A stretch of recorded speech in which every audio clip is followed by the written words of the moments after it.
intereses, de mi conflicto de intereses y decir que la DMAE o degeneración macular asociada a la edad es una enfermedad caracterizada por la aparición de alteraciones degenerativas progresivas en el área macular de la retina y la principal causa de ceguera en adultos por encima de los 60 años. La prevalencia va aumentando con la edad. En España se encontró una cifra global de 7,6% de la población y en mayores de 85 puede llegar a un 12 o un 30% de los mismos. También se espera que la prevalencia global de la DMAE aumente en el año 2040 hasta 280 millones de personas. Y estimamos también que de los 253 millones de personas afectadas a nivel mundial por deficiencia visual, más de 10 millones de estos se deben a esta enfermedad. ¿Qué produce la DMAE? Bueno, pues sus manifestaciones clínicas principales son la pérdida progresiva de la agudeza visual, que lleva muchas veces a la formación de un escotoma, una mancha central, y metamorfosias, un signo característico que los pacientes vean las rayas de la carretera torcidas o las de las puertas o ventanas. ¿Y esto a qué se debe? Pues que se afecta en gran medida la mácula, que es responsable de la visión central, y esto limita la calidad de vida de estos pacientes, dificultando la capacidad de lectura, la de conducción y el conocimiento de caras o prosopagnosia. Es muy característico que los pacientes se quejan que van por la calle y no reconocen a sus amigos o sus familiares. El paciente típico de DMAE, pues el paciente de DMAE es un paciente general mayor de 75 años con algún miembro de la familia ya afectado, fumador en muchos casos, y sabemos también que esta enfermedad es más frecuente en pacientes de ascendencia europea que aquellos africanos o de origen asiático. Se sabe que la edad es el principal factor de riesgo, pero hay otros factores implicados como factores genéticos o algunos polimorfismos. El tabaquismo, como dijimos, multiplica por más de 2 el riesgo. Ser de raza blanca, sexo femenino, ser obeso, tener una baja ingesta de antioxidantes y zinc. Y se calcula que, por ejemplo, un fumador que sea homocigoto para el polimorfismo CFHY42H tiene un riesgo multiplicado por 34 de padecer la enfermedad. En cuanto a la fisiopatología, parece ser que el envejecimiento retiniano produce una serie de cambios histológicos secuenciales que afectan a las diferentes capas de la retina, al epitelio pigmentario, la membrana de Bruch, los fotorreceptores y la corio capilar, que darían como primer signo oftalmoscópico la formación de unas manchas amarillentas en el fondo de ojo que denominamos drusas. La naturaleza multifactorial de la enfermedad, la complejidad del sistema visual y el enigma del envejecimiento hacen que la DMAE sea una patología muy compleja, en la que el correcto diagnóstico es un punto clave, es decir, un diagnóstico precoz para no llegar a situaciones como esta, con hemorragias masivas o áreas de fibrosis o de sudación crónica, como en estos pacientes que ya no tienen posibilidades de recuperación visual.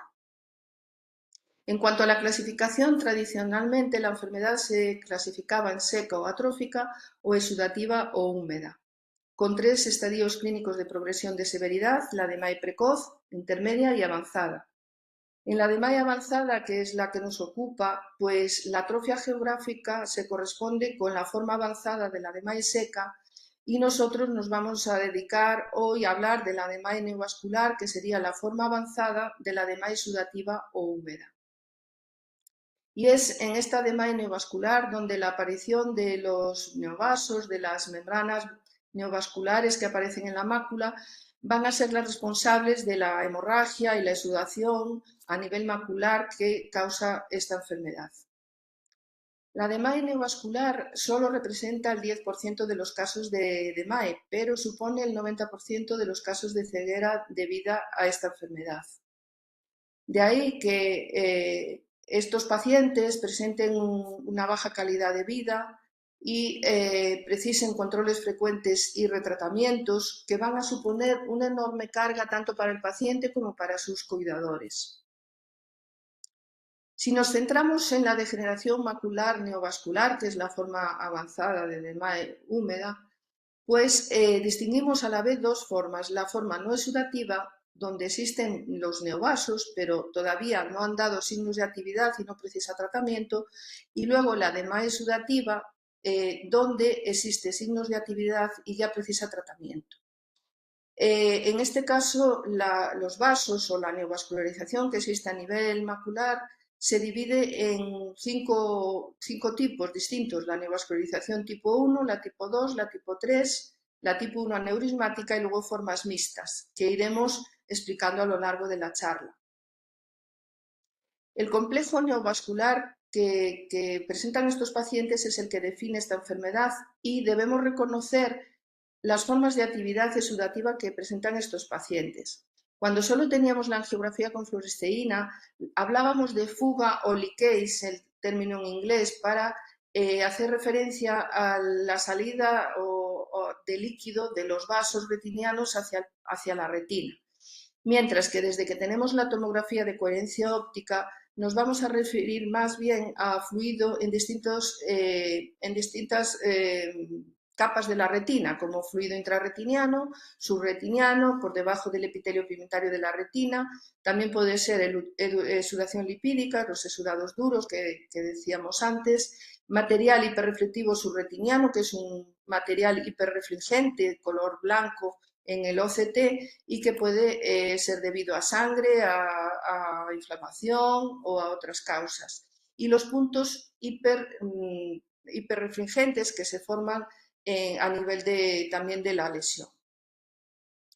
Por lo tanto, la prevalencia de la enfermedad, que en Europa se calcula que puede ser de 77 millones en 2050, nos ha obligado a hacer diferentes estudios de patogénesis sobre la causa de la formación de estas membranas neovasculares y se ha llegado a la conclusión de que se debe a un desequilibrio entre los factores de crecimiento, entre el VEGF, factor de crecimiento endotelial vascular, que estimula el crecimiento y juega un papel muy importante en la angiogénesis, o el factor derivado del epitelio pigmentario, que inhibe el crecimiento vascular y está disminuido en la DMAE. También se habla de las angiopoietinas 1 y 2 y de su receptor como puntos clave para realizar las investigaciones de tratamiento.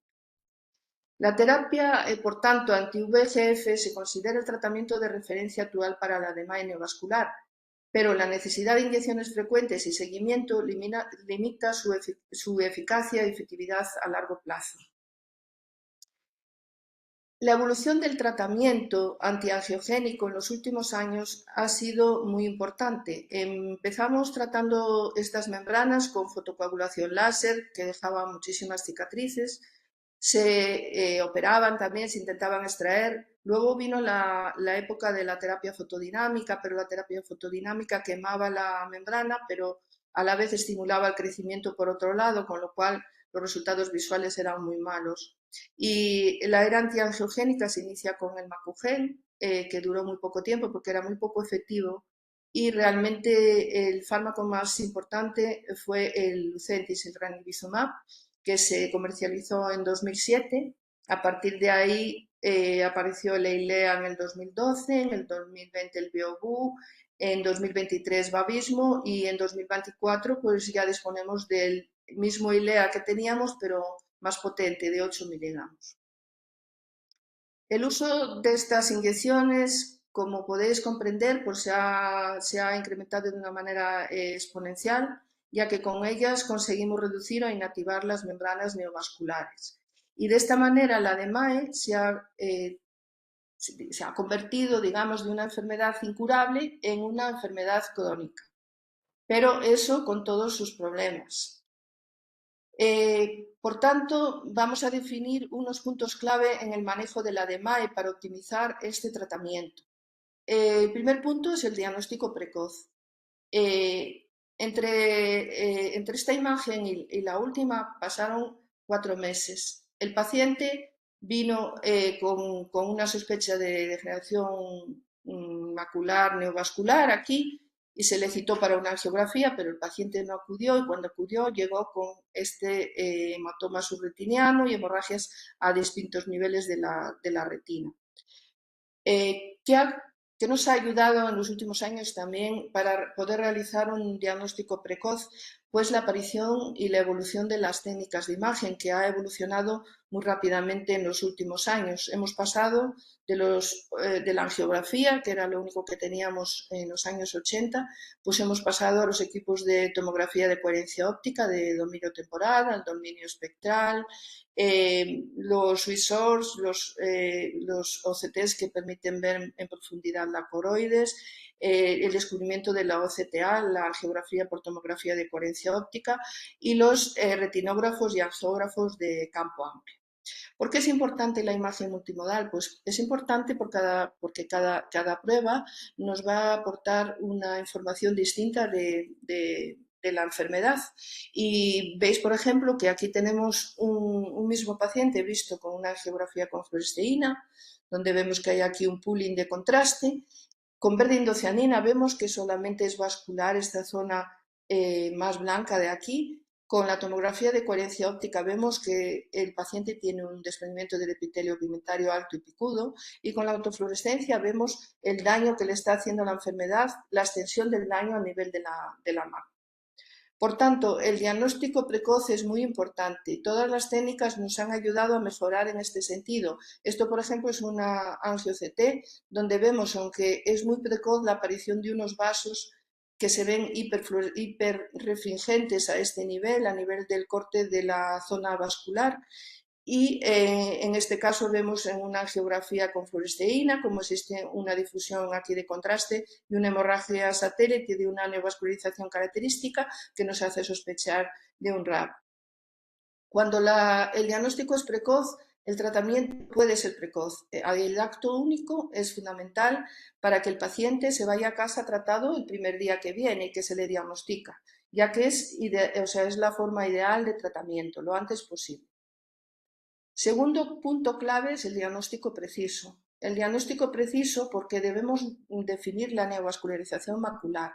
Las formas exudativas, pues como hemos comentado anteriormente, hay 5 tipos y cada una se comporta con unas características específicas que nos pueden orientar hacia un tipo de tratamiento o de pauta de tratamiento específico. Debemos reconocer si existe o no actividad y diferenciar también las diferentes formas de actividad exudativa que hemos nombrado anteriormente.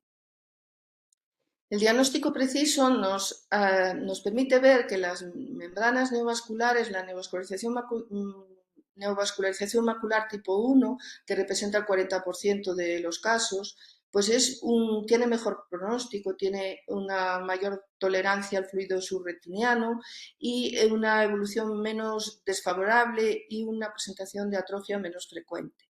Sin embargo, si se trata de una neovascularización tipo 2, que era la antigua forma clásica con la angiografía como esta, pues ya sabemos de antemano que esta neovascularización es más agresiva, que va a necesitar una terapia más agresiva, una forma de tratamiento más estricta, y aunque solo representa el 10% de los casos, estas formas neovasculares suelen responder rápido, pero el problema que tienen es que responden formándose fibrosis en la lesión. La neovascularización tipo 3 o RAP puede representar hasta el 35% de los casos. Es una neovascularización un poco distinta a las demás porque es de comienzo intrarretiniano. En la angio-CT se pueden ver estas telangiectasias en el pleso capilar profundo, con estos puntos hiperrefringentes en el área vascular. En la angiografía a veces se comporta como una forma oculta por sangre o por un desprendimiento del epitelio pigmentario y suele tener esta pequeñita hemorragia satélite siempre indicando, como señalando con un dedo, dónde está la neovascularización, que suele ser una anastomosis retino-retiniana, como vemos aquí en el verde indocianina. Vemos que hay un desprendimiento del epitelio pigmentario, pero que solamente es vascular este ovillo que hay aquí que comunica un vaso retiniano con el otro. También otra característica que tiene es la presentación frecuente de estos desprendimientos del epitelio pigmentario anchos, como trapezoidales, y la presencia de edema macular crístico dentro de la retina.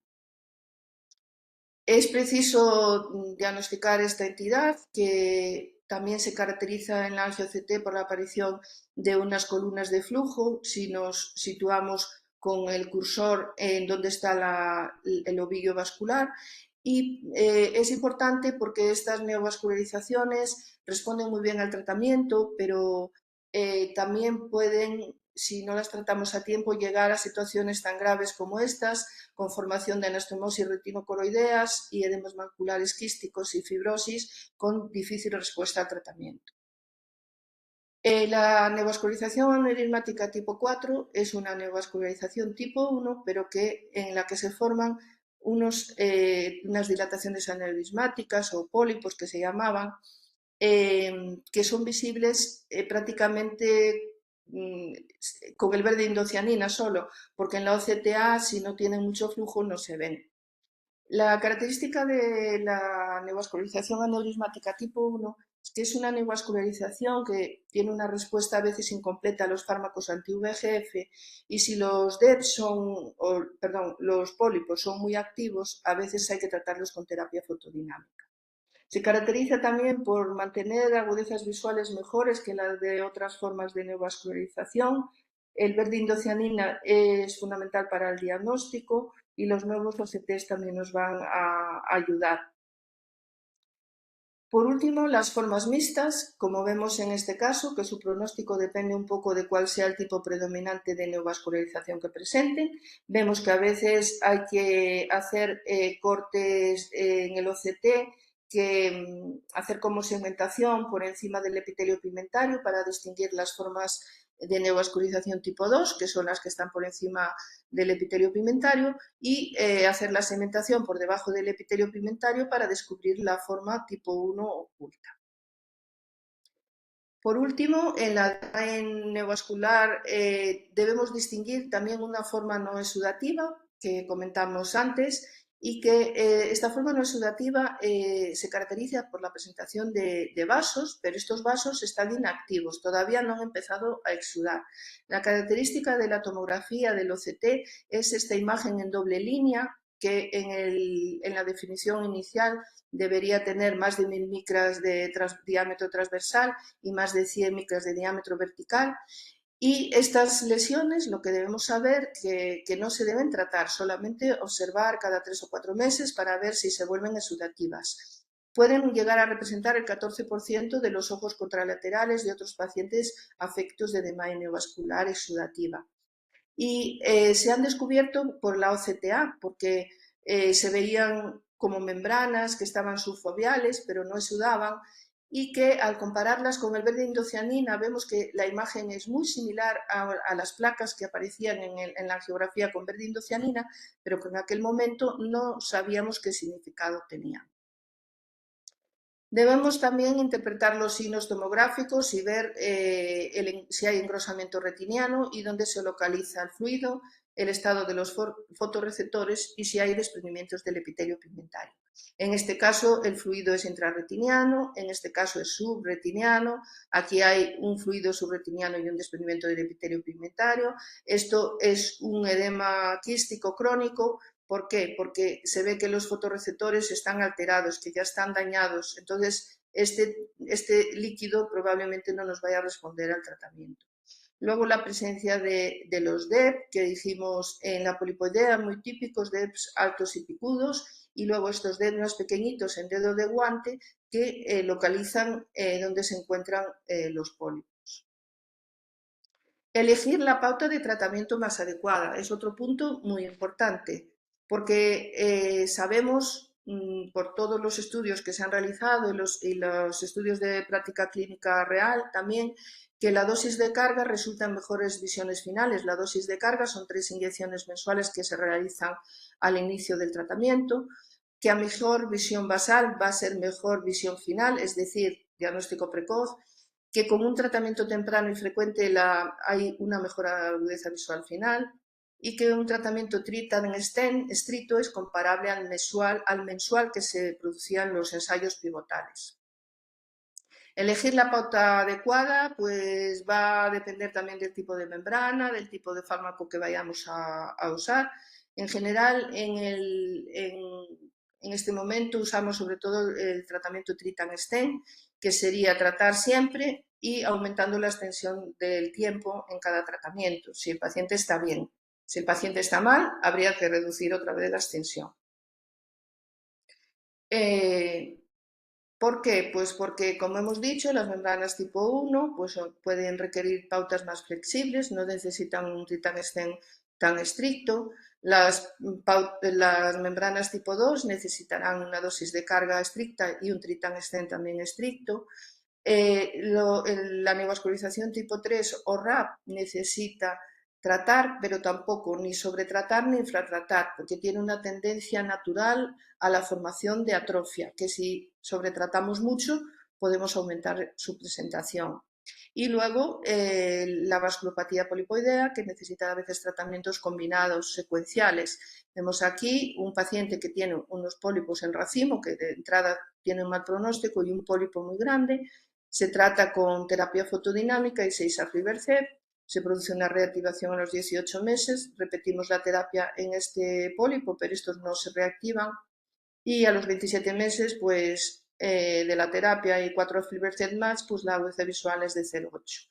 Decir que la vasculopatía polipoidea, a veces la afectación es peripapilar, menos que en el centro de la mano. ¿Qué hacer con los no respondedores? Pues también un buen tema a tratar y controvertido. ¿Qué hacer? Pues lo primero que debemos hacer si aquellos pacientes que sin respuesta después de las 3 primeras inyecciones, asegurarse de que el diagnóstico es correcto y hacer un diagnóstico diferencial para descubrir si se trata de una proliferación angiomatosa retiniana, un RAP o una vasculopatía polipoidea, si se trata de una corodiopatía serosa central por una paquicoroides y una neovasculopatía paquicoroidea mayores de 50 años, si son unas telangiotasas foveales, si es un sangrado retiniano por un macroneurismo, tumores o metástasis. En estos casos debemos hacer un verde indocianina, que nos suele dar bastante información, y si se trata de una DMAE, realizar un cambio de fármaco que es efectivo hasta en el 81% con una buena respuesta. A veces la respuesta puede ser pobre cuando hay menos de un 25% de reducción del espesor foveal central con persistencia o nuevo fluido subretiniano o intrarretiniano, ganancia de menos de 5 letras. Puede no haber respuesta cuando aumenta el fluido a pesar del tratamiento o aumentan las hemorragias o hay pérdida de más de 5 líneas o hay una buena respuesta inicial seguida de una pérdida de eficacia, como ocurre en estos casos con una recidiva. Puede haber también una mala respuesta inicial, una buena respuesta al cambio, como vemos aquí, y una posterior pérdida de eficacia. Veis que aquí todos estos colorines pues son cambios de fármacos a lo largo de 56 meses de tratamiento de este paciente, donde va respondiendo a un fármaco nuevo, pero luego vuelve a haber tolerancia farmacológica y deja de responder. Pensar en el segundo ojo. Bilateralidad de las lesiones. Como ya hemos explicado, sobre todo las membranas tipo 3, sabemos que aparecen en el segundo ojo el riesgo de bilateralización general es del 4 al 12, pero estas tienen más, 40% antes de 12 meses, 56% antes de 24 meses y 100% antes de 36 meses. Por lo que debemos realizar una observación estricta del segundo ojo. ¿Por qué? Nosotros somos responsables de este ojo. Nosotros estamos tratando el ojo derecho, pero el ojo izquierdo tiene estas brusas y sabemos que en cualquier momento se puede activar. Por lo tanto, debemos ver los dos ojos en cada cita, en cada consulta. Saber cuándo dejar de tratar también es otro tema controvertido y es discutible, hay opiniones distintas, pero en general vamos a decir que tenemos que dejar de tratar cuando hay estas fibrosis extensas que sabemos que no van a mejorar, que el paciente no va a mejorar la visión, o en casos de quistes degenerativos con alteración del estado de los fotorreceptores. Riesgo de complicaciones también las hay, pero quizás la más temible es la rotura del epitelio pigmentario, como vemos aquí. La rotura aquí se rompió en dos sitios y se repliega hacia el centro, pero en otros casos se puede replegar hacia un lado.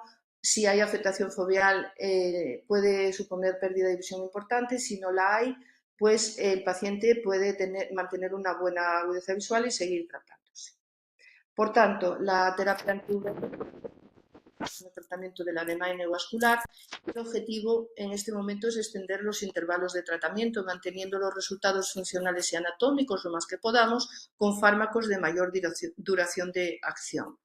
Hay una necesidad creciente de reducir la carga terapéutica tanto para los pacientes tratados como para sus familiares y sabemos que el 93% de estos pacientes que reciben una dosis continua a intervalos fijos presentaron una estabilización o mejoría de la visión y que 43% de los pacientes pueden mantener la visión necesaria para la conducción en el ojo tratado.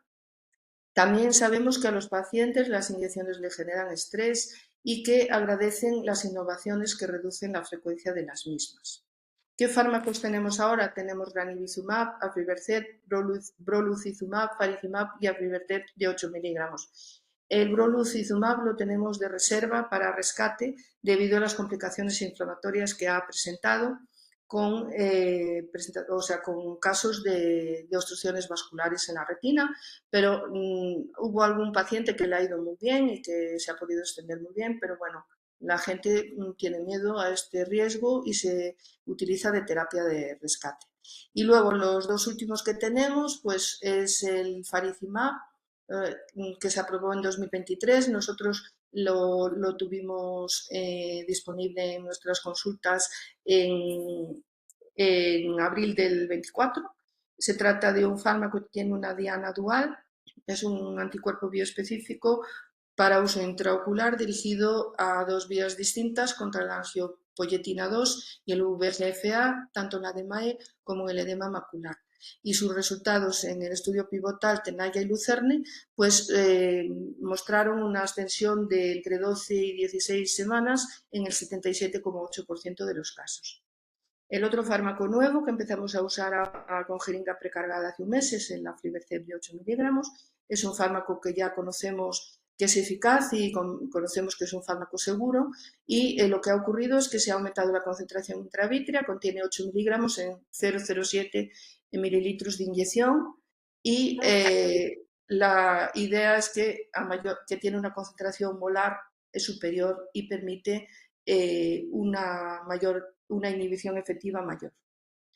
Y también con resultados del 78% de extensión, 16 y 24 semanas.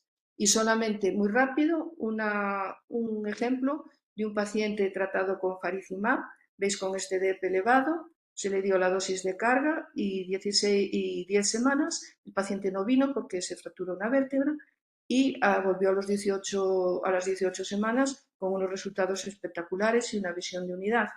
Y también este otro caso de cambio de ILEA a babismo con visiones conservadas y mejorías anatómicas pues tremendas, como veis en ellos. Muchas gracias.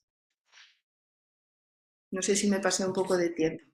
No pasa nada. Muchísimas gracias, doctora Fernández. La verdad que una exposición muy extensa y detallada que la verdad es que nos ha dado muchísima luz pues a dudas y a conceptos sobre la DMAE. No sé si hay no veo ninguna pregunta en el chat. No sé si quiere que le hagamos alguna pregunta ahora o lo dejamos para el final. Pues si queréis ahora mejor, porque ¿Sí? así ya, Vale, sí. nada, pues un par de preguntitas así y si acaso después los últimos 10 minutos dejamos alguna pregunta. Yo un par de preguntas muy rápidas, más relacionadas con el tratamiento, porque obviamente en el contexto de farmacéuticos nos interesa sobre todo la parte de tratamiento, y sería, ¿qué perfil de pacientes a priori es mejor respondedor a los a los fármacos para bloquear el factor de crecimiento? ¿Y cuál es el paciente que es mejor candidato o que mejor responde a este treat and extend? No sé si hay algún perfil de paciente que tiene mejor respuesta a esta estrategia. Y la segunda pregunta, para poner las dos preguntas a la vez, si hay algún marcador farmacogenómico en estudio que nos pueda ayudar a posicionar unos fármacos u otros. Muchas gracias. Pues en principio, como os decía, casi todos los pacientes, si se diagnostican precozmente, van a responder siempre de entrada mejor. En cuanto a al tipo de membrana, en las membranas tipo 1 y particularmente suelen responder mejor en el sentido de que mantienen agudezas visuales mejores, pero anatómicamente, para mí, no sé lo que opina Maribel, quizás el tipo que responde más rápido y mejor es el RAP, la neovascularización tipo 3, aunque luego hay que estar muy encima y puede provocar atrofia a largo plazo. O sea, habría que diferenciar un poco entre la respuesta anatómica y la respuesta funcional. ¿De acuerdo? Porque Muy cada bien. caso, o sea, el tratamiento que se tiende ahora es a personalizarlo, ¿no? Ujú. A, a, Caso a caso, a, en definitiva, sí, sí, que cada caso ya a nivel funcional y anatómico es un poco lo que manda, entiendo, ¿no? A la hora de las decisiones que tomáis. Perfecto. Y bueno, nosotros estamos realizando estudios y proyectos con Anxo Sí, sobre la medicina personalizada y tratar de descubrir pues, proteínas o genes que nos puedan ayudar a predecir este tipo de respuesta, qué pacientes van a responder mejor de entrada. Y bueno, eso te puede comentar mejor Anxo quizás que yo, perfecto. porque yo soy más clínica y un poco pues voy más a la batalla Muy del bien. pinchazo Del y día a bueno, día, muy bien. Ancho sí que tiene una amplia experiencia en esto y quizás él después os pueda explicar mejor, ¿no? Perfecto, pues oye, pues nos lo ha Pero puesto en bandeja, así que Ancho, te damos la palabra para que nos puedas explicar estos y muchos otros proyectos que tienes en cartera. Así que adelante, Ancho, te Muy cedemos la bien. palabra. Muchas gracias Bueno, y muchísimas bienvenido gracias, Gael, a nuestra nuevamente casa. por la invitación y gracias, Maribel, por tu presentación. Bueno, que siempre aprendemos tanto. A ver si soy capaz ahora. Vamos a ver. Vamos a compartir.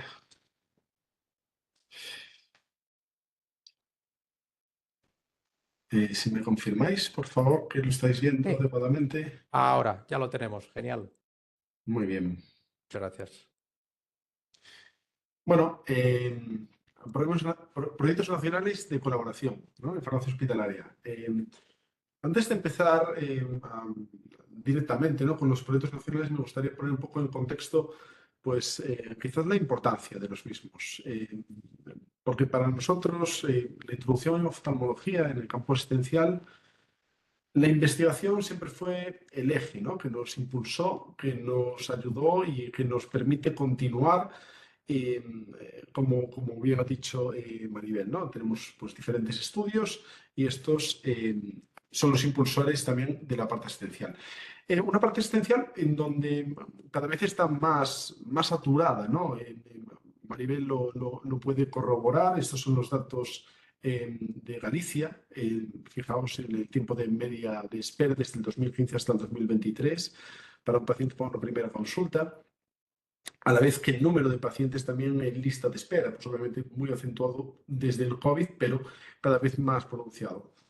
Y esto pues también lo vemos en el impacto presupuestario que tiene esto en los servicios, ¿no? Hay una evolución creciente, hemos dentro de un presupuesto global que tenemos en nuestro centro de 11 millones de euros anuales, pues en el 2020 era 1,5 el dedicado a oftalmología, actualmente son 3 y es creciente. Y esto pues quería también poner un contexto nacional. Me fui a los libros, ¿no? A los libros de la prestación farmacéutica del Sistema Nacional de Salud y analizando desde el 2015 hasta el 2023, pues he podido ver que en el 2021 es cuando empieza a aparecer la oftalmología, ¿no? Como uno de los primeros subgrupos de mayor consumo hospitalario en venta laboratorio. Y obviamente, pues esto viene ya no solamente por los anti-VEGF, que cada vez tenemos más, como dijo Maribel, sino por la introducción de la terapia génica, pues Luxturna y otras alternativas que cada vez tienen mayor efectividad, pero también un mayor coste para el Sistema Nacional de Salud. Sin embargo, hace falta seguir invirtiendo en oftalmología, hace falta seguir invirtiendo porque si no llegamos a tener una adecuada salud ocular, pues acarrearemos pues, otras que tienen un mayor gasto, ¿no? Tendremos un mayor riesgo de mortalidad, de enfermedades no transmisibles, de trastornos mentales como la depresión, la ansiedad y por tanto no solamente necesitamos llegar a accesos más, necesitamos un mejor acceso a los tratamientos y también una mejor investigación para el desarrollo de medicamentos y para la selección de los más adecuados, ¿no? Le preguntabas a Maribel si hay alguna estrategia para seleccionar el mejor antiangiogénico. Bueno, actualmente no, pero probablemente construyendo esto desde la multidisciplinaridad, pues lo acabaremos logrando. Al cabo, la multidisciplinaridad es lo que acaba dando la ansiada excelencia asistencial, ¿no? Pues que cada perfil aporte su grado de experiencia y se busque esta sinergia, esta complementariedad. Y bueno, desde aquí, para buscar esta sinergia, complementariedad, hace falta una especialización. Y vais a permitir que aquí os presente también el grupo OFTA, un grupo que están haciendo, que llevamos construyendo los últimos 6 meses. Estamos construyéndolo, estableciendo unos objetivos que vamos a plasmar próximamente dentro de un plan estratégico en donde la investigación aquí juega un papel principal y que al fin y al cabo acaba dando respuesta a muchos de estos objetivos, ¿no? Estamos dando acceso a la seguridad, a los resultados en valores de salud y al fin y al cabo todo esto nos acaba posicionando al farmacéutico como un agente estratégico, ¿no? En el abordaje de las patologías oftálmicas. Y es en este último objetivo en donde me voy a parar, en potenciar e incentivar la investigación. Os adelantaba al principio, para nosotros fue el eje que nos ayudó a introducirnos en el campo asistencial, porque al fin y al cabo la investigación lo que hace es mejorar, visibilizar, no olvidar la patología oftálmica y ponerla en valor, un valor que, como vimos previamente, cada vez es más necesario invertir tiempo, recursos y especialización. Os voy a presentar de este modo pues, los proyectos que tenemos actualmente activos desde la Unidad de Investigación e Innovación del Servicio de Farmacia de Santiago. Actualmente pues, somos un grupo de facultativos y de investigadores que tienen una parte asistencial y una parte de investigación. Y nuestra meta es investigar e innovar, ¿no? Y conviene, pues muchas veces recordar esto. Investigar es invertir, que no gastar, dinero para generar conocimiento. Y posteriormente, tampoco dejamos ese conocimiento que quede como un paper y el paper quedó ahí, no. Utilizamos ese conocimiento para generar ese valor. Y nuestro valor es asistencial, lo debemos de implementar. Y la sociedad y los pacientes lo deben de percibir, porque al fin y al cabo es la sociedad la que acaba pagando, ¿no?, la investigación. Bueno, pues si me permitís, voy a dividir los proyectos o los resultados de los proyectos en dos. Tenemos una parte preclínica. Bueno, mostraré obviamente los relacionados con el ámbito, ¿no?, que estamos hoy tratando, que son la oftalmología. Tenemos otro campo, pero hoy trataremos la oftalmología. Por un lado, veremos algunos estudios, los más recientes, en el campo de la investigación preclínica y, por otro lado, en el campo de la investigación clínica, en donde veremos unas pinceladas de DMAI, unas pinceladas de patología inflamatoria ocular, uveitis, y otras de enfermedades raras, concretamente la cistinosis ocular. Bueno, la primera de ellas, investigación preclínica. Os voy a mostrar los resultados que lanzamos por primera vez este fin de semana. Los mostramos en el Congreso de la Sociedad Española de Retina y Vitrea, que tuvimos el placer de disfrutar aquí en Santiago de Compostela, y en donde mostramos aquí ya los primeros resultados de lo que es la farmacocinética intravítrea del faricimab, mediante el uso de imagen molecular, utilizando en este caso un modelo de rata con neovascularización inducida por láser. Es un proyecto colaborativo entre Navarra y Santiago de Compostela, financiado por convocatorias públicas tanto autonómicas como del Carlos III, y que centra la atención en la farmacocinética, ¿no? Nombraba Maribel antes que cada vez es más importante esa durabilidad, ¿no? Un concepto quizás, pues, para mi gusto, demasiado marketingiano, ¿no? Y en donde muchas veces se olvida los dos aspectos que al fin y al cabo lo sostienen. Por un lado es la farmacodinamia, que lo vemos, ¿no? Pues la inhibición dual, tan importante, las altas dosis, las concentraciones molares. Bien, eso está estupendo, pero la farmacocinética es la gran desconocida y al fin y al cabo es de lo más importante, ¿no? El tiempo de permanencia del fármaco en el lugar de acción. Fijaos, la mayoría de los estudios, pongo aquí el faricimab porque es el que tenemos como ejemplo, pero pasa lo mismo con la aflibercept, pasa lo mismo con el ranibizumab. Las vidas medias que tenemos, la mayor parte de las veces son vidas medias estimadas, es decir, son determinaciones indirectas de muestras plasmáticas, de muestras de humor acuoso y en muy poquitas ocasiones de muestras de humor vítreo. ¿Por qué? Bueno, pues obviamente es una muestra que requiere mucha invasividad y si ya un pinchazo intravítrea para introducir fármaco es invasivo y tiene sus riesgos, pues a nivel ético, extraer vítreo de manera periódica para determinar analíticamente la cantidad de antiangiogénicos, pues algo que ni ningún paciente estaría dispuesto a someterse, ni ningún comité de ética lo permitiría. Entonces, estas muestras suelen derivarse pues, cuando hay alguna cirugía de vitreoretina, alguna cirugía de catarata, entonces sí que se puede tener acceso, pero siempre son pues, muy minoritarias. De esta manera lo que hicimos fue poner en marcha estudios de imagen molecular utilizando un microPET, es decir, técnicas no invasivas que nos permiten la determinación del fármaco no solamente en el lugar de acción donde lo inyectamos, sino que a nivel sistémico vemos cómo se va biodistribuyendo, ¿no? Bueno, pues para esto lo que utilizamos fueron 5 ratas, en este caso eran Brown Norway, de 12 semanas de edad, en donde lo que hicimos fue hacer 5 impactos láser a una longitud de onda de 532 nanómetros y 50 micras de spot, en donde se generaban la neovascularización, que posteriormente ya, esta neovascularización se generó en Navarra, nos enviaron los animales para Santiago de Compostela, y Andrea, nuestra óptico del grupo, pues hizo la determinación, la validación del modelo animal inducido, aunque lo que estáis viendo en el vídeo es como le pone una lente, para determinar el fondo de ojo en un OCT preclínico, un Heidelberg, que es exactamente el mismo que se utiliza en humanos, pero adaptado para preclínica, para que de esta manera podamos tener pues, los resultados lo más translacionales posteriormente posibles, ¿no? Bueno, y aquí lo que veis es la retina, ¿no? Veis cómo es el animal sin la inducción, una retina sana y posteriormente pues cómo se va generando ya un DEP más fluido a los 3 y 7 días post-inducción.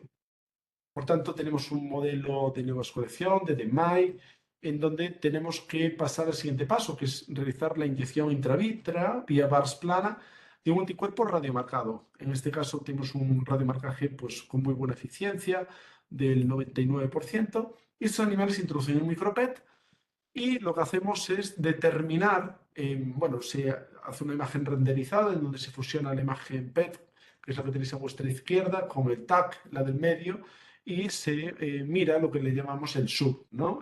La intensidad de la radiación a lo largo del tiempo. No nos conformamos con esto. Hacemos además, dentro de un equipo de autorradiografía, lo que hacemos es ver hacia dónde sale el antiangiogénico, si se queda más en el vítreo, como podéis ver en esta imagen, no sé si veis el ratón o no, pero imagino que sí, o si no, hacia el lado izquierdo, cómo se va eliminando a través del canal de SLEM pues, a diferentes tiempos.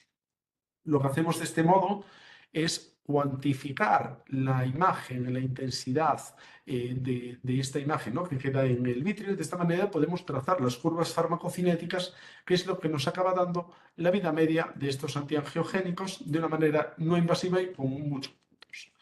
Por tanto, bueno, pues este es un punto de colaboración clave, ¿no? Con oftalmología y para que farmacodinamia y farmacocinética se empiecen a dar la mano y que se integren ambos en el concepto de la durabilidad.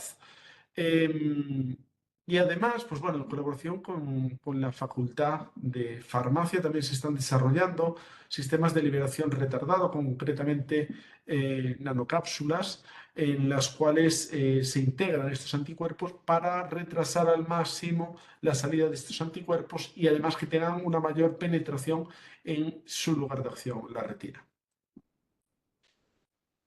Y bueno, estamos en el hospital, estamos en un instituto de investigación biomédica y tenemos que dar el salto. No nos podemos quedar en la preclínica. Por tanto, hacemos investigación clínica utilizando además diferentes ómicas. En estos proyectos de investigación clínica empezamos en el año 2018.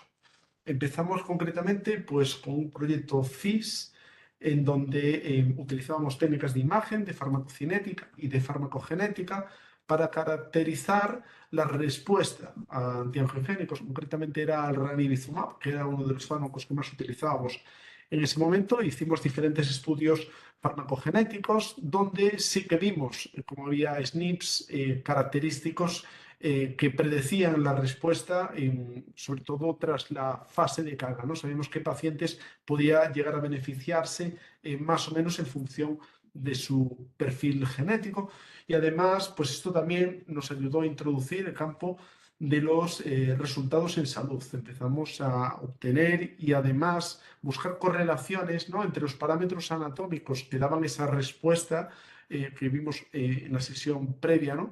Pues en este caso era la agudeza visual la que se correlacionaba en mayor grado con nuestras escalas de calidad de vida que le pasábamos a los pacientes.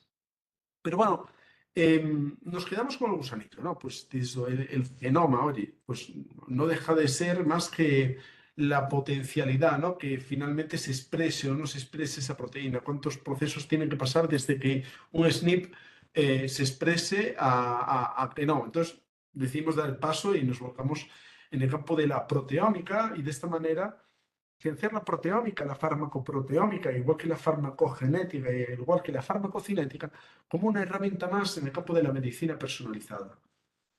Concretamente, en el campo de las patologías oftálmicas. ¿Y qué utilizábamos para ello? Bueno, utilizábamos lágrima. Lágrima, ¿por qué? Bueno, pues porque es la zona menos invasiva y más cercana, ¿no?, al lugar patológico, el ojo, la retina, el vitrio, aunque también lo aplicamos en otro tipo de patología a nivel oftálmico tópico, como es la... ay, que no me sale. Bueno, en el campo del tacrónimos lo estamos utilizando en diferentes patologías inflamatorias tópicas, pero hoy nos centraremos en el campo intraocular. Bien. Proteoma, conjunto de proteínas de un órgano, célula o proceso, en donde podemos identificar pues, tanto procesos fisiológicos normales como diferentes procesos patológicos.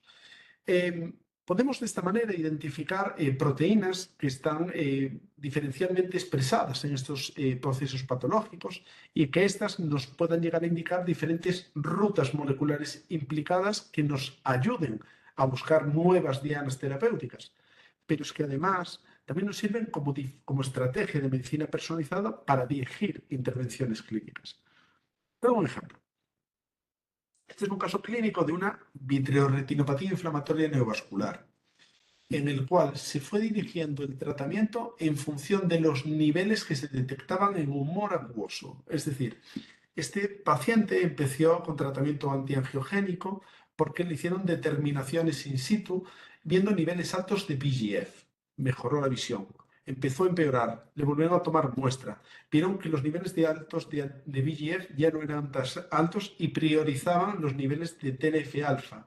Por tanto, cesaron el tratamiento con terapia anti-VEGF e iniciaron el anti-TNF-alfa.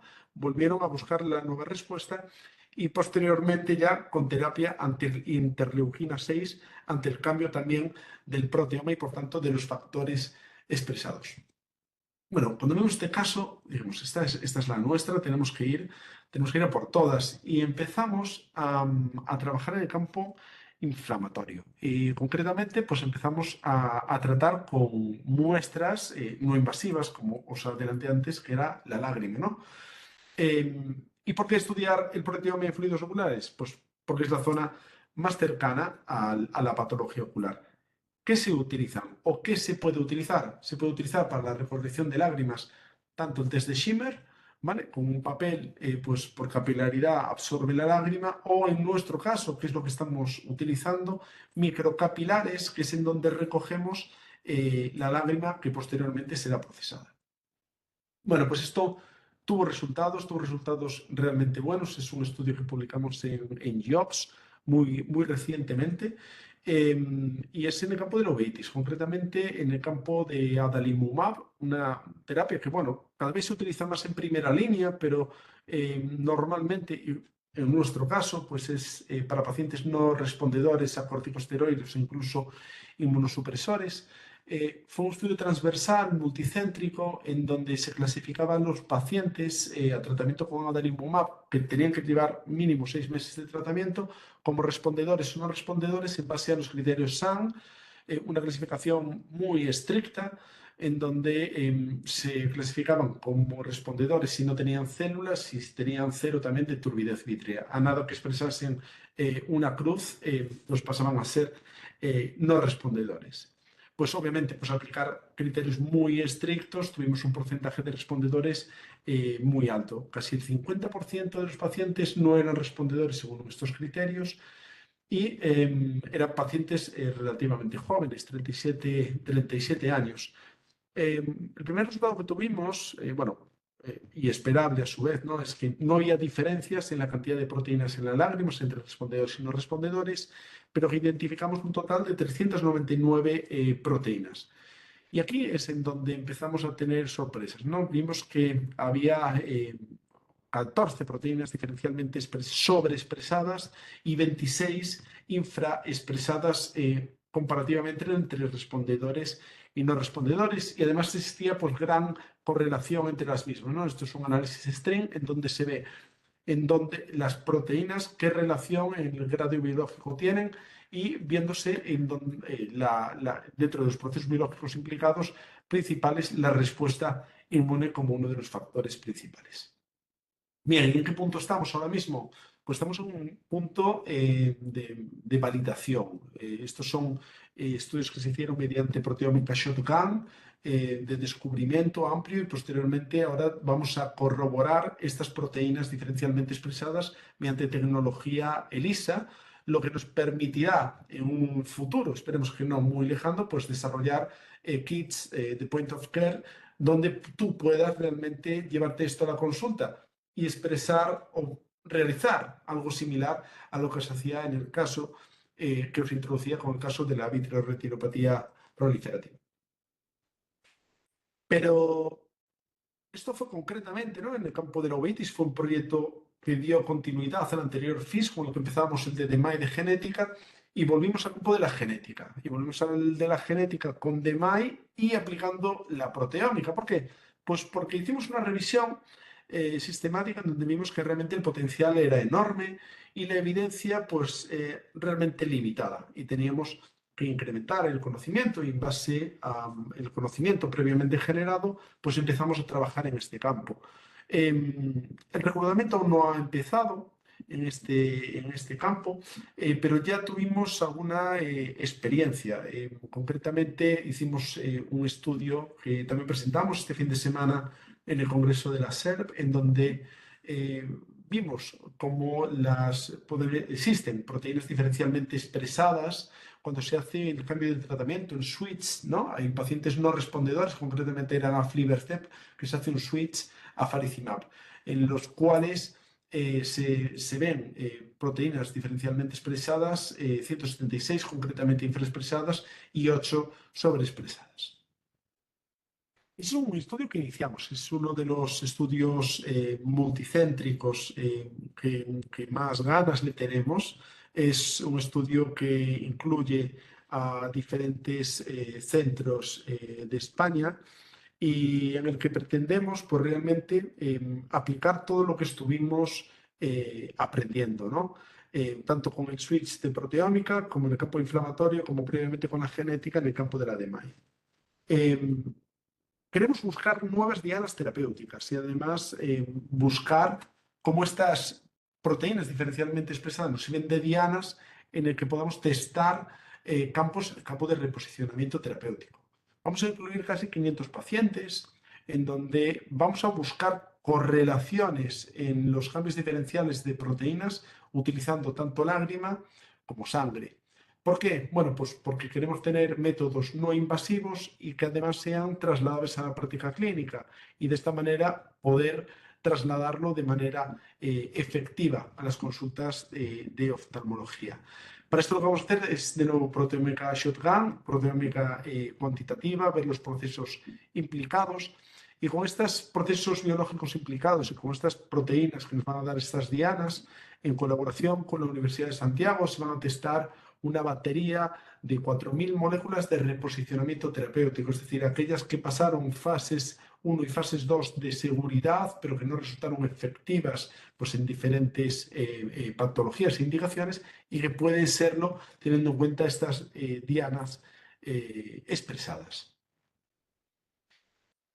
Y no me gustaría finalizar sin poner en foco a unas de las más olvidadas, ¿no? Al fin y al cabo, la de MAI es ahora mismo el foco por impacto, por número de pacientes, pero nosotros sabéis que tenemos una línea y un compromiso con las enfermedades raras.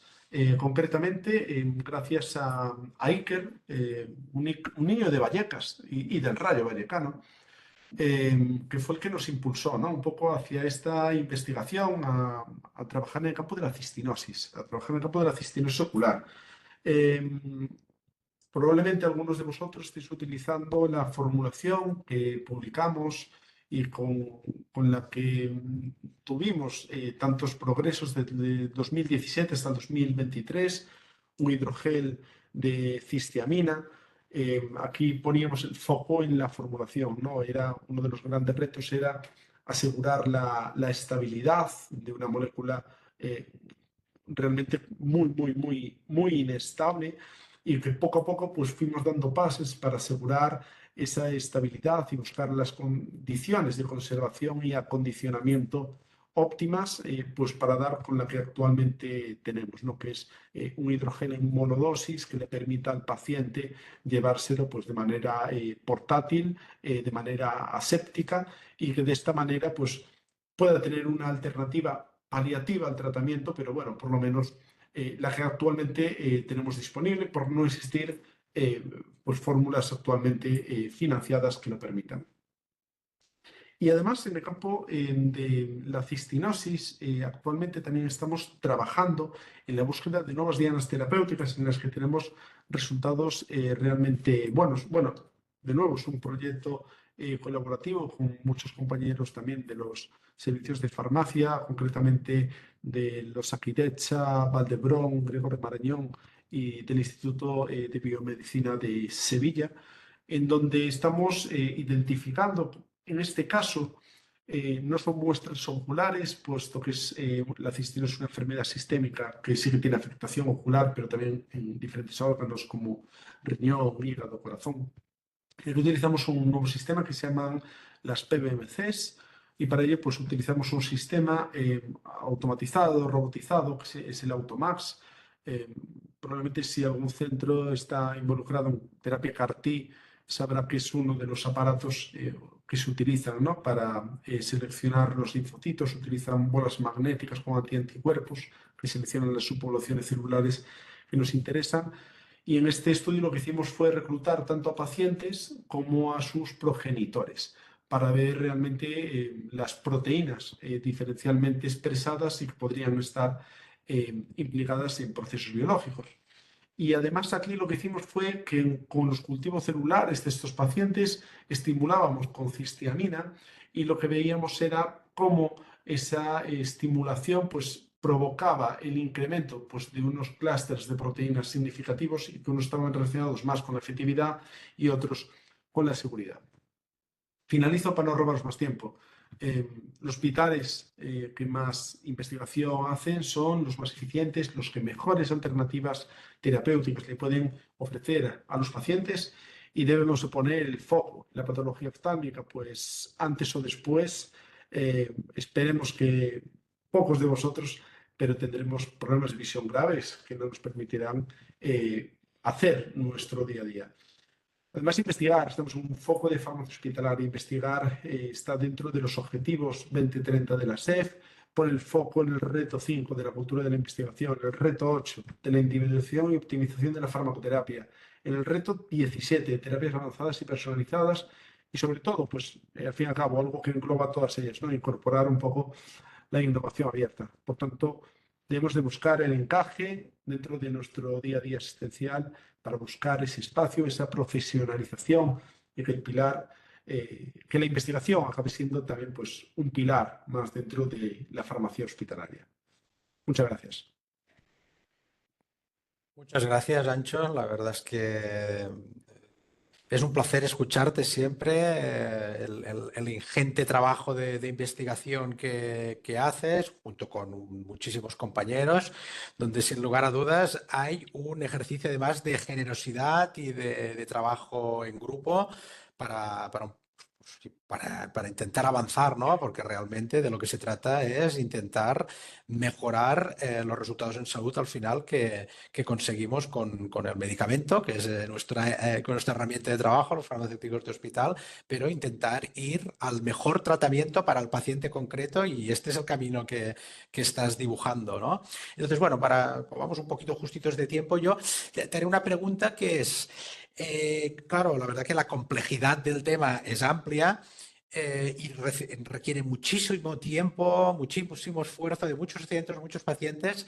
Entonces, ¿crees que la irrupción de todas estas herramientas de inteligencia artificial van a ayudar a reducir los tiempos para poder llegar a tener estas herramientas ready to use? Porque como decías tú, que ya en consulta seamos capaces de ver la sobreexpresión en el proteoma de una determinada proteína y en ese mismo día ya poder decidir del abanico de tratamientos cuál es el mejor para ese paciente en ese momento?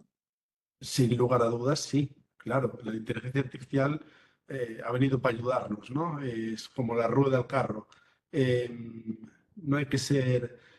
yo soy muy pro inteligencia artificial, aunque desafortunadamente no con grandes conocimientos. Entonces también me gusta ser cauto para saber cómo y cuándo la podremos aplicar. Sin duda, en oftalmología la inteligencia artificial vimos este fin de semana en el Congreso, pues muchas de sus aplicaciones, principalmente al campo de la imagen, ¿no? Y como probablemente, no le quiero hacer un spoiler, ¿no? A Maribel, que hablará seguramente de esto, ¿no? Pero los biomarcadores de imagen, al fin y al cabo, muchos de los que no son capaces de ver, ¿no? En el día a día, te los acaba dando también la inteligencia artificial. Lo está dando, nosotros actualmente se aplica ya en radiografías que no pasan por el médico, pacientes que llegan a urgencias, y esto llegará al campo del OCT, llegará al campo del OCTA y pues ver algunos biomarcadores de hiperreflectancia pues también acaban indicando pues qué selección de tratamiento es más adecuado, ¿no?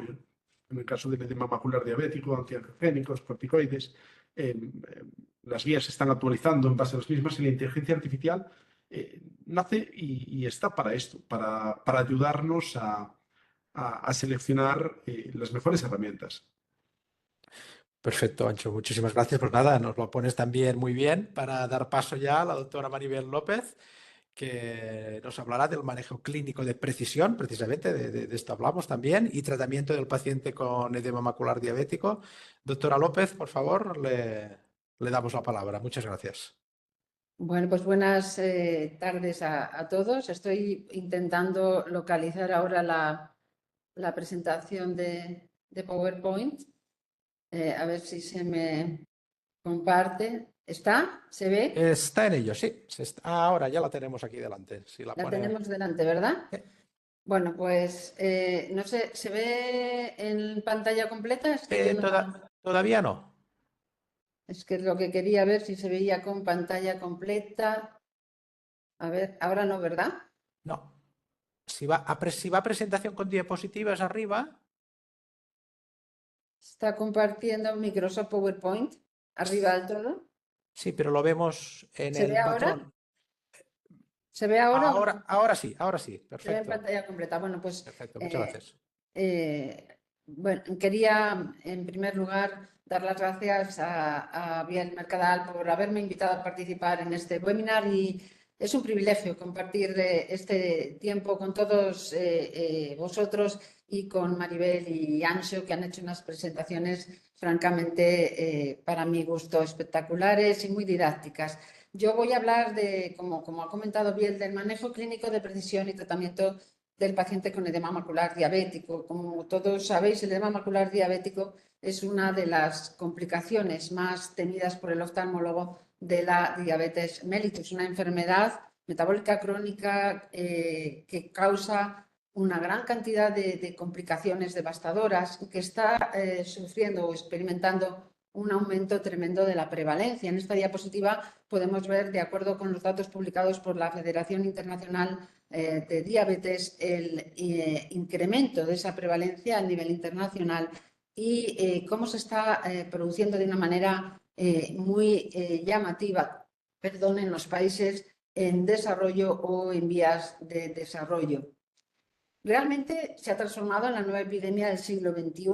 Está alcanzando unas cifras tremendas tan solo en Europa. Se calcula que en estos momentos hay unos 6,4 millones de personas con problemas oculares de la diabetes y se espera que en pocos años se alcancen y se superen los 8,6 millones de afectados con todo lo que ello supone, porque no podemos olvidar que la retinopatía diabética y el edema macular siguen estando consideradas a día de hoy como las principales causas de ceguera y discapacidad funcional severa en la población diabética en edad laboral activa, con todo lo que ello supone.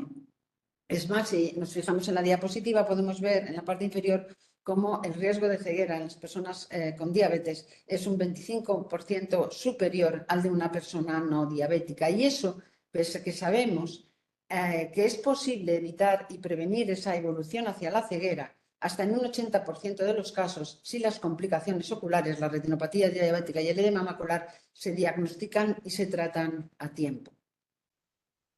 Realmente, en el terreno de las dos complicaciones, podríamos decir que la responsable del mayor número de cegueras totales es la retinopatía diabética proliferante. Afortunadamente, en estos momentos y gracias a los resultados del estudio para el tratamiento precoz de la retinopatía diabética que se llevó a cabo, se puso en marcha en 1985, sabemos que llevando a cabo una panretinofotocoagulación, esto es, destruyendo toda la retina periférica enferma con láser y preservando la zona central, se evita de una manera muy eficiente la progresión hacia la ceguera. Es verdad que el láser es una herramienta destructiva, pero permite preservar la visión central de estos pacientes y poder llevar una vida activa. No sucede lo mismo en el edema macular diabético, que es la otra complicación retiniana termina, en el que se caracteriza porque, debido a las lesiones que produce la diabetes en esta zona, hay un engrosamiento retiniano, un aumento de la permeabilidad, la aparición de fenómenos vasculares obstructivos que acaban con la visión útil del paciente. No produce ceguera, pero produce una discapacidad visual severa muy importante y afecta sobre todo a los pacientes con diabetes tipo 2. Y es el auténtico caballo de batalla que tenemos en estos momentos en las consultas de oftalmología. Sabemos que los últimos años han sido años muy importantes para el manejo del paciente con edema macular diabético. Se han producido enormes avances en el tratamiento. El láser no funciona. Durante muchos años solo teníamos la posibilidad de tratar a estos pacientes con láser. Se frenaba la evolución de la enfermedad en un 50% y solo mejoraba la situación, la agudeza visual en un 3%. Imaginaros qué resultados tan decepcionantes. Pero el avance del conocimiento, la identificación en la patogenia del factor de crecimiento vascular endotelial de determinadas citoquinas proinflamatorias, de alguna manera motivó que la investigación progresase hacia el desarrollo de fármacos que consiguieran neutralizar estos factores, que interfirieran con el desarrollo de la enfermedad, y a día de hoy podemos decir que somos capaces de mejorar la visión de los pacientes diabéticos con edema macular.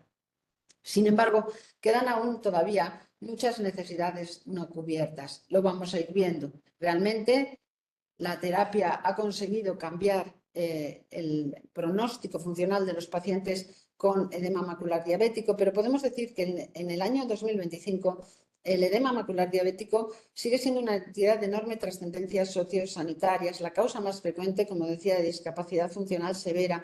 Tiene una prevalencia creciente, afecta aproximadamente entre el 2 y el 10% de los pacientes diabéticos. Es una enfermedad de manejo muy complicado y esa complicación viene derivada del hecho de que estamos ante una enfermedad de etiopatogenia multifactorial y compleja, donde, dependiendo del momento evolutivo de la enfermedad, podemos necesitar recurrir a un tratamiento u otro. Se ha hablado de medicina de precisión y en el edema macular diabético esto es una necesidad no cubierta en la que se van dando pasos cada vez más hacia adelante en ese control de la enfermedad. Además de, como sucede en la retinopatía diabética, estar tremendamente condicionado por el grado de control metabólico y por el tiempo de evolución de la enfermedad, existe una relación también muy importante con respecto al grado de severidad de la retinopatía diabética. Como todos sabéis, la retinopatía diabética se produce por una alteración de las barreras, por esa hiperglucemia crónica mantenida y por la alteración del metabolismo, y también porque conforme va progresando la enfermedad se van produciendo fenómenos vasculares obstructivos que llevan a la isquemia y que favorecen la aparición de muchas lesiones en el fondo de ojo, pero sobre todo de la neovascularización, que es la que puede llevar a los pacientes a la ceguera. Bueno, pues bien, dependiendo del grado de afectación de la retina, veis aquí los distintos grados de afectación de la retina por la diabetes, la probabilidad de que se afecte la zona central y aparezca un edema macular también es mayor. Luego tenemos que tener en cuenta todo. Mencionaba antes que desde el punto de vista patogénico es una entidad muy compleja porque tiene una etiopatogenia multifactorial y compleja, pero a día de hoy sabemos que existen dos tipos de mediadores diferentes implicados en su desarrollo que sí que podemos atacar, que son el factor de crecimiento vascular endotelial y las citoquinas proinflamatorias. Realmente el VEGF juega un papel crucial en el desarrollo del edema macular diabético, sobre todo en las fases iniciales, aunque sigue funcionando durante toda la evolución de la enfermedad. De ahí que los fármacos destinados a inhibir al factor de crecimiento vascular endotelial están considerados en la mayor parte de las guías como los fármacos de primera línea en el abordaje de esta enfermedad. Pero si bien es cierto que al principio existe un aumento casi exclusivo del factor de crecimiento vascular endotelial, lo cierto es que conforme va pasando el tiempo de evolución de la enfermedad van aumentando cada vez más y más y se van implicando cada vez más las citoquinas proinflamatorias, de tal manera que, como decía, dependiendo del momento de evolución de la enfermedad, cosa que no siempre es posible saber y muchas veces en realidad no lo es, según miramos el fondo de ojo del paciente diabético, pues pueden ser más eficaces unos fármacos u otros. De ahí la necesidad, como vamos a ver, de disponer de biomarcadores que nos orienten a saber qué mediador es el que está particularmente implicado en el edema macular de cada paciente concreto, porque mirando el aspecto de las distintas pruebas diagnósticas podemos ver que esa etiopatogenia multifactorial y compleja en lo que se traduce es que no tenemos un solo tipo de edema, sino que existen muchos tipos de edema macular diabético y que el abordaje será tanto más favorable cuanto más preciso o más vayamos encaminados a los mediadores implicados. Además, es un proceso crónico. La diabetes no tiene curación, depende de muchos factores de riesgo y hay una tendencia grande hacia la cronificación del proceso. ¿Cómo lo diagnosticamos? Porque lo que sí que se ha visto es que cuanto más precozmente se diagnostica, más eficientes vamos a ser, porque más fácilmente vamos a poder ir dirigidos a atacar esos mecanismos etiopatogénicos implicados. Disponemos de distintas pruebas diagnósticas. Tradicionalmente, el edema macular diabético se ha dicho que tenía un diagnóstico clínico. Mirando el fondo de ojo, en binocular, podíamos ver por biomicroscopía ese engrosamiento que le define en la zona central, bien aparezcan exudados duros o no aparezcan exudados duros.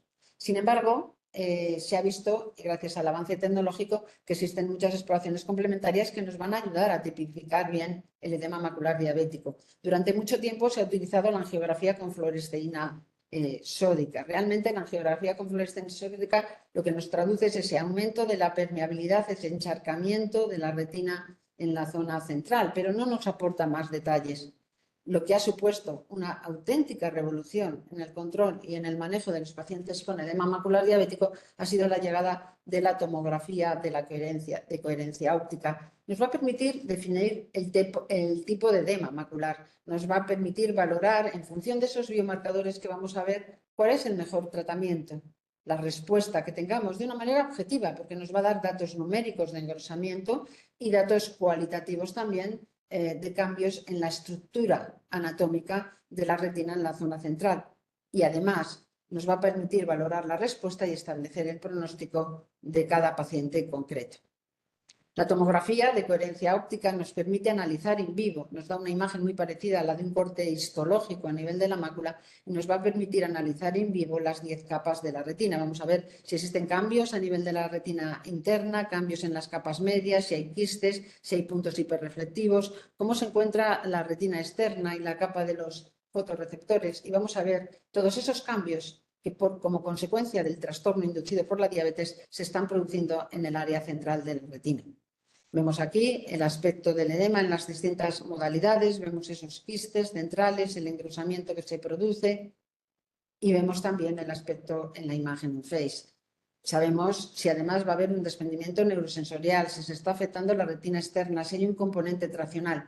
Y esto, junto con la llegada de la terapia intravítrea, es lo que ha hecho que hayamos pasado en el año 2011 de mantener solo la agudeza visual del edema, del paciente con edema macular diabético, a mejorar la agudeza visual, que es lo que podemos conseguir a día de hoy con la terapia intravítrea, que ha constituido una auténtica revolución en el manejo y en el control de los pacientes que tienen esta enfermedad. Fijaros que ahora nuestro objetivo es alcanzar y mantener la mejor agudeza visual posible en cada paciente. Pero disponemos de distintos fármacos intravítreos y cuando uno se plantea y ve cómo ha sido la evolución de la llegada intravítrea, siempre se cuestiona cuál es el fármaco antiangiogénico más adecuado, si es mejor el antiangiogénico, es mejor el corticoide. Os decía antes que depende muchísimo también del tiempo de evolución, pero realmente lo que se ha visto es que en el conjunto de los edemas maculares diabéticos, tanto los antiangiogénicos como los corticoides, como los inhibidores de la inflamación, van a conseguir un buen resultado funcional, anatómico y funcional. La red norteamericana de investigación en retinopatía diabética ha puesto en marcha toda una serie de ensayos clínicos, además de los ensayos pivotales promovidos por la industria, que nos han ido ayudando a definir cómo tenemos que utilizar estos fármacos en el paciente con edema macular diabético, basándonos, como se decía antes, siempre en la imagen multimodal, en la retinografía que nos da ese engrosamiento con esa exudación lipídica, la tomografía que nos permite ver que hay un desprendimiento neurosensorial, cómo se encuentra la retina media, la retina interna, porque todos esos biomarcadores o marcadores de imagen van a tener valor pronóstico. Y en la OCTA, porque en la angiografía se utiliza fluoresceínica cada vez menos porque no aporta tanta información, sí que se recurre a ella en casos de falta de respuesta, si se está produciendo una ruptura de la arcada vascular por la isquemia o no, y qué es lo que tenemos que utilizar, tratando para poder inhibir la inflamación, la neovascularización o ambos en cada caso. Estos son los resultados fundamentales de los estudios pivotales de la red norteamericana de investigación en retinopatía diabética. Yo os diría que prácticamente todos los antiangiogénicos tradicionales, con los tradicionales me refiero a ranibizumab, a aflibercept y también a bevacizumab, que sabéis que ha tenido un papel importante en el control del edema macular diabético, pueden proporcionar. Todos funcionan. Es cierto que el protocolo T nos dio una pista de la importancia que tenía la agudeza visual basal en el momento de iniciar el tratamiento en el paciente con edema macular diabético. Se sabe que hay una necesidad de una administración de una fase de carga inicial para conseguir reducir el edema y posteriormente vamos a pasar a una fase de mantenimiento. En esa fase de mantenimiento, la fase inicial pueden ser 3, 4 o 6, hasta 6 inyecciones según la red norteamericana para controlar el edema, y el mantenimiento después, la pauta más utilizada, es la que ha mencionado Maribel antes, de tratar y extender para conseguir mantener un buen resultado hasta que podamos suspender. Pero la pauta, en función de necesidad, si somos capaces de revisar y ver a los pacientes todos los meses y aplicarles el tratamiento cuando lo necesiten, también va a funcionar.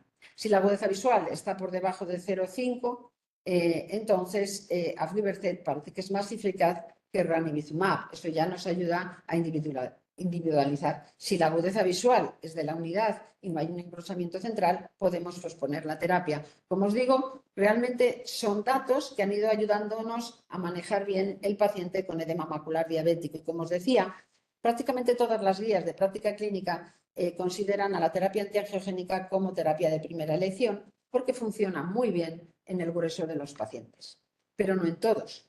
La respuesta de la terapia antiangiogénica tradicional va a venir condicionada por la precocidad en la que se inicia el tratamiento, por las características que tenga el paciente, Es decir, si ya tenemos una lesión, sabéis que los pacientes acuden muchas veces tarde, si ya tenemos una lesión de la retina externa, el paciente no va a tener ese potencial de ganancia que si no lo tenemos. Esos marcadores de la situación que tiene cada paciente son muy importantes para saber cuál es nuestro objetivo terapéutico, qué es lo que podemos intentar conseguir en cada paciente. Y luego, por la rigurosidad de la fase de mantenimiento, si decidimos tratar en un treat and stent, perfecto, pero si hacemos un PRN, el intentar evitar el infratratamiento. Estamos hablando de una patología muy prevalente, una patología que colapsa las consultas, una patología en la que no siempre es posible tratar a los pacientes cuando lo necesitan. Y eso a lo que nos conduce es a un mal resultado funcional. Si a eso le sumamos que al principio la enfermedad es asintomática, que los pacientes acuden cuando ya tienen una evolución importante y donde ya los mediadores inflamatorios también están jugando su papel, podemos encontrarnos que hay hasta un 40% de pacientes que no responden de manera adecuada a la terapia antiangiogénica, y en esos pacientes es en los que probablemente el tratamiento con esteroides sea la mejor elección. Bien, para tratar de evitar ese infratratamiento y siguiendo con la terapia antiangiogénica, lo ha mencionado antes Maribel, para la degeneración macular asociada a la edad, disponemos en estos momentos de otros 2 fármacos que nos permiten prolongar esos intervalos de tratamiento, que son faricimab y aflibercept 8 miligramos. Faricimab es un fármaco que no solamente tiene un mecanismo de acción dual, va a inhibir al factor de crecimiento vascular endotelial, sino que también nos va a inhibir a la angiopoietina 2. Y se sabe que la angiopoietina 2 tiene un papel muy importante en la estabilidad vascular. De ahí, y además que tiene también una cierta capacidad antiinflamatoria. De ahí que parte de su efecto positivo en pacientes que no responden a los antiangiogénicos tradicionales pueda venir derivada de esa inhibición de la angiopoietina 2. Los estudios Yosemite y Rhine han sido los estudios pivotales que han ayudado a establecer no solo la pauta terapéutica, sino también conocer la seguridad y eficacia de estos fármacos. Y además, a día de hoy disponemos ya de resultados a 4 años con el estudio RONE-X, que nos da un poco cómo funciona este fármaco a largo plazo. No es inferior, porque los estudios pivotales eran de no inferioridad, a aflibercept 2 miligramos. Eso quiere decir que desde el punto de vista funcional vamos a tener el mismo beneficio que teníamos con aflibercept 2 miligramos, pero con una diferencia importante, y es que en un porcentaje muy elevado de pacientes se consiguen el prolongar los intervalos de tratamiento hasta las 12 o 16 semanas, lo cual es un dato muy importante, con una seguridad francamente buena, porque uno de los inconvenientes que tenía el antiangiogénico que salió entre los tradicionales y faricimab, que era brolucizumab, eran las vasculitis inflamatorias, que con faricimab francamente se observan unas reacciones inflamatorias mucho menores y fácilmente controlables. Realmente los estudios del RON-X a 4 años son estudios muy esperanzadores, porque se ve cómo se consigue alargar mucho los intervalos de tratamiento en estos pacientes con un buen control. Fijaros en la diapositiva en la parte inferior que se consigue un buen control del edema macular diabético hasta más del 90% de los pacientes. Estamos hablando de 4 años de tratamiento. La duda que nos surge a todos en las consultas y en el día a día es, dada la naturaleza de la diabetes, que es una enfermedad crónica, ¿cuándo podemos interrumpir el tratamiento con la terapia antiangiogénica? Este es el perfil de seguridad, que podéis ver que es un perfil de seguridad relativamente bueno. Los resultados de práctica clínica real, que sí que quería mostraros que realmente los resultados de los estudios pivotales se cumplen en la práctica clínica. Y hablaros un poquito también del otro fármaco del que disponemos en estos momentos, que es aflibercept 8 miligramos en 0,07 mililitros. Es una formulación que ya se ha dicho que fue diseñada para conseguir alargar esos intervalos de tratamiento en los pacientes que necesitaban de la terapia antiangiogénica. Los estudios pivotales que han demostrado su seguridad y eficacia en el edema macular diabético ha sido el ensayo clínico FOTON, con unos resultados francamente esperanzadores, con un mantenimiento de la agudeza visual, un resultado anatómico muy semejante al que se consigue con 2 miligramos, pero con la novedad de que se consiguen alargar los intervalos de tratamiento hasta un 90% de los pacientes en Q12 y un 89% en Q16, lo que permite disminuir mucho la sobrecarga asistencial, lo cual es francamente importante con la alta prevalencia de esta enfermedad, con unos resultados de seguridad francamente buenos, independientemente de la agudeza visual del paciente, y también en el sentido, desde el punto de vista oftalmológico, porque uno de los miedos que ha generado la llegada de AFLI-8 es que como el volumen de inyección a la cavidad vítrea es superior, ya no se inyecta el 0,5 sino el 0,5 sino el 0,7, se temía que eso nos pudiera ir acompañado de un aumento importante de la presión intraocular tras la inyección, y se ha visto que esto realmente no sucede así, lo cual nos da una cierta tranquilidad. Luego, podemos decir que con toda la evidencia que se ha generado, los nuevos fármacos nos ofrecen no inferioridad, intervalos mayores de tratamiento y un buen perfil de seguridad, pero lo que no nos ofrecen y no aportan es una respuesta uniforme, precisamente por esa etiopatogenia multifactorial que tiene y porque en algunos pacientes el componente inflamatorio pesa mucho y hay una persistencia de fluidos. Decía que, de acuerdo con la Red Norteamericana de Investigación en Retinopatía Diabética, hasta en un 40% de los casos existe un edema crónico refractario que persiste a pesar del tratamiento, aun con conservación de una buena agudeza visual buena o media agudeza visual durante mucho tiempo, porque la agudeza visual depende muchas veces del punto de partida en el que comenzamos el tratamiento. Bien, entonces, en estos pacientes refractarios, muchas veces lo que nos hemos ido encontrando es que cuando pasamos a realizar el cambio, ya es un momento tardío, ya se han producido cambios anatómicos a nivel de la retina externa y nuestro potencial de mejora no es tan bueno como podría haber sido si hubiéramos abordado el proceso desde el inicio con esa inhibición de los mediadores inflamatorios.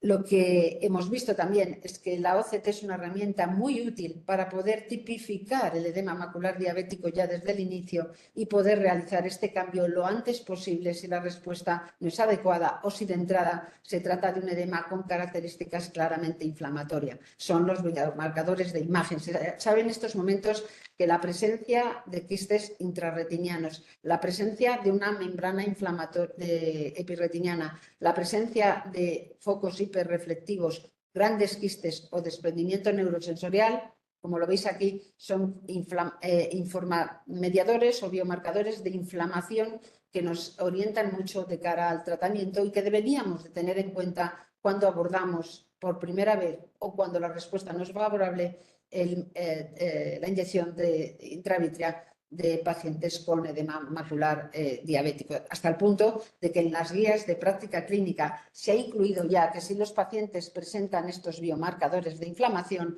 el tratamiento con corticoides puede ser el tratamiento considerado como el tratamiento de primera elección. Identificar estos biomarcadores en la tomografía de coherencia óptica es relativamente sencillo cuando tienes la posibilidad de analizar los distintos OCTs en la consulta. Pero volvemos a uno de los problemas que tenemos en el día a día en las consultas de oftalmología, que es la sobrecarga asistencial, que no siempre nos permite analizar todo con detalle. Y de ahí que desde hace ya unos años se esté trabajando con inteligencia artificial en la identificación de esos biomarcadores de imagen de manera automática en las propias OCTs. Podéis ver ahí, os lo voy señalando, la existencia de daños a nivel subretiniano, de los quistes que atraviesan todas las capas, el desprendimiento neurosensorial, los quistes hiperreflectivos. Se va marcando un poquito todo, la presencia del fluido intra y subretiniano porque tienen distinto significado.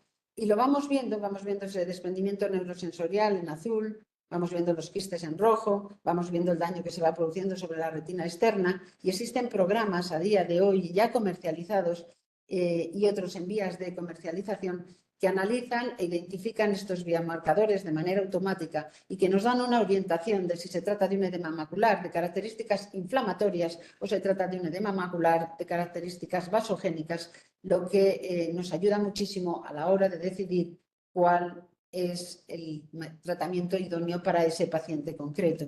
Es un paso hacia la medicina de precisión en que se está trabajando a día de hoy Pues a día de hoy se está trabajando no solamente en ver estos biomarcadores, sino, y lo ha dicho Anxo con respecto a otros problemas oftalmológicos, pero se está trabajando en la identificación a nivel de la lágrima, a nivel de plasma, de determinadas de mediadores de inflamación, de determinados indicadores de metabolómica, de proteómica, que permitan correlacionar ese aumento de esos mediadores con estos biomarcadores de imagen y podamos de esta manera, sin necesidad de tener que extraer en todos los pacientes la lágrima, ver cuál es la razón de la mala respuesta de cada uno de ellos, de tal manera que podamos rectificar y reconducir el tratamiento y orientarnos cada vez más hacia esa medicina de precisión. Por lo tanto, y para concluir, yo diría que las claves en el manejo del edema macular diabético a día de hoy, con toda la evidencia que disponemos, son el diagnóstico precoz, por supuesto el abordaje multidisciplinar, porque tenemos que controlar todos los factores de riesgo de la enfermedad metabólica que luego origina, tipificar el edema. La OCT nos ha cambiado a todos la manera de abordar esta enfermedad. En base a ello, seleccionar la terapia más adecuada, iniciarla cuanto antes porque mejor va a ser el pronóstico funcional y mantener hasta estabilizar. Y ojalá algún día seamos capaces de saber cuándo podemos interrumpir o dejar de tratar al paciente que está siendo sometido a una terapia intravítrea. Y esto es todo. Muchísimas gracias a todos por vuestra atención.